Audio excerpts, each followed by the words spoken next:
Hello friends, आज आपण इयत्ता 7वी विषय मराठी द्वितीय सत्र घटक चाचणी सराव पेपर सोडवणार आहोत. गुण 20, वेळ 1 तास. चला तर मग तयार आहात तुम्ही?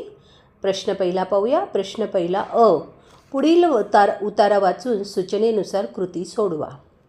आता उतारा कुठून वाचायचं आहे तुम्ही? तर पान नंबर 49वरील बाली बेट या पाठातील इंडोनेशिया येथपासून इंडोनेशिया हा समुद्रात रत्नजडित कंठा फेकून द्यावा तसा एक पाचूच्या बेटांचा पुंजका आहे. येथपासून ते असे हे बाली बेट आहे येथपर्यंतचा उतारा तुम्ही वाचायचा आहे आणि त्या उतार्यावरून आपण प्रश्नांची उत्तरे लिहिणार आहोत. उत्तराचा योग्य पर्याय लिहा. त्यातला पहिला प्रश्न, पाचूच्या बेटांचा पुंजका कशाला म्हटलेले? इंडोनेशियाला.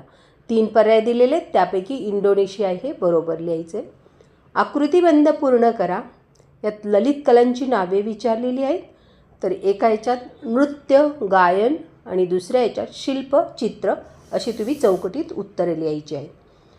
पुढचा तिसरा प्रश्न, बाली बेट म्हणजे रत्नजडित कंठ्यातील कंठमणी आहे या वाक्यातील कल्पना स्पष्ट करा.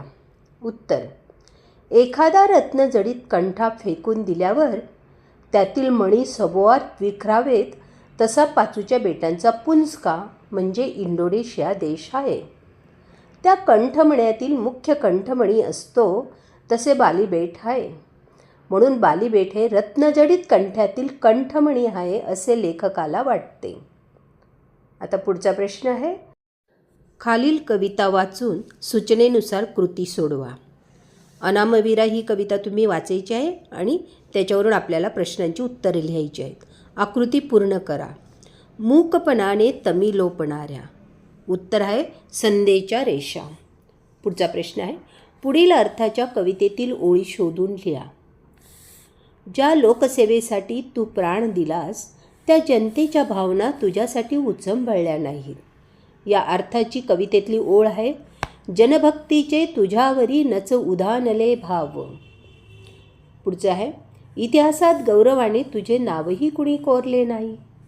रियासतीवर नसे नोंदले कुणी तुझे नाव. पुढचा प्रश्न, खालील योग्य जोड्या जुळवा. अ गट आणि ब गट दिलेला आहे.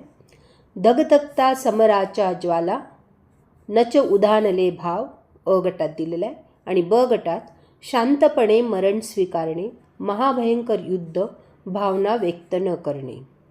उत्तर आहे धगधगता समराच्या ज्वाला म्हणजे महाभयंकर युद्ध आणि नच उधानले भाव म्हणजे भावना व्यक्त न करणे. अशा पद्धतीने तुम्ही जोड्या लावायच्या आहेत. प्रश्न दुसरा, खालील व्याकरण कृती सूचनेनुसार सोडवा. त्यातला अ, खालील वाक्यांचा प्रकार ओळखा. तू गावाला कधी जाणार आहे?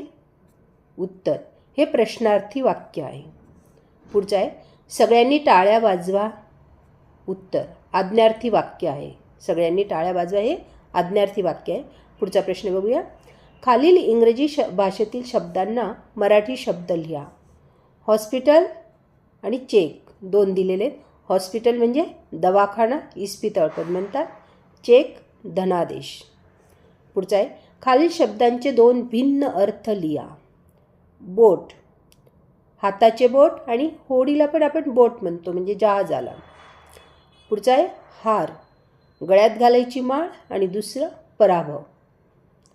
पुढचा प्रश्न, खालील वाक्यातील विरामचिन्हांची नावे लिहा. बेटी मॅडम को सलाम करो. यात दुहेरी अवतरण चिन्ह आलेलं आहे आणि बेटीनंतर स्वल्पविराम दिलेला आहे. स्वल्पविरामाचं चिन्ह आहे आणि सर्वात शेवटी उद्गार चिन्ह आहे. तर अशा पद्धतीने विरामचिन्ह लिहायचे. पुढचा प्रश्न पाहूया. खालील वाक्प्रचारांचा वाक्यात उपयोग करा. नजर रोखणे म्हणजेच निर्भयपणे पाहणे. शत्रूला समोर पाहताच सैनिकाने नजर रोखून बंदुकीचा नेम धरला. पुढचा आहे, समानार्थी शब्द लिहा. अंबर, अंबर म्हणजे आकाश. मार्ग, रस्ता आणि वाट हे 2 त्याचे समानार्थी शब्द आहेत. पुढचा प्रश्न आहे, खालील संवाद वाचून प्रश्नांची उत्तरे लिहा. कवितेची ओळख या पाठातील पान नंबर 65वरील बाबा ऑफिसला जातात येथपासून ते करपलेल्या भाजीला सुटलाय वास येतपर्यंतचा संवाद तुम्ही वाचायचा आहे आणि उत्तरं लिहायची आहेत. संवादात आलेली म्हण कोणती? उत्तर आहे लहान तोंडी मोठा घास. पुढचा आहे चौकट पूर्ण करा. कोटाचं बक्कल कोणी तोडले? आजोबांनी. वास कसला सुटला? करपलेल्या भाजीचा. पुढचा प्रश्न आहे कोण कोणास म्हणाले? मला द्या काठीनी चप्पल. आजोबा आजीला म्हणाले हे वाक्य. पुढचं आहे रागाचा तुम्ही सोड आहे का? आई आजीला म्हणाली हे वाक्य. तर विद्यार्थी मित्रमैत्रिणींनो, अशा पद्धतीने आज आपण द्वितीय सत्र घटक चाचणीचा सराव पेपर सोडवलेला आहे. व्हिडिओला लाईक अँड शेअर करा, सबस्क्राईब करा. डिस्क्रिप्शनमध्ये लिंक दिली आहे, तीही अवश्य पहा. पुन्हा भेटूया एका नवीन व्हिडिओसह. धन्यवाद.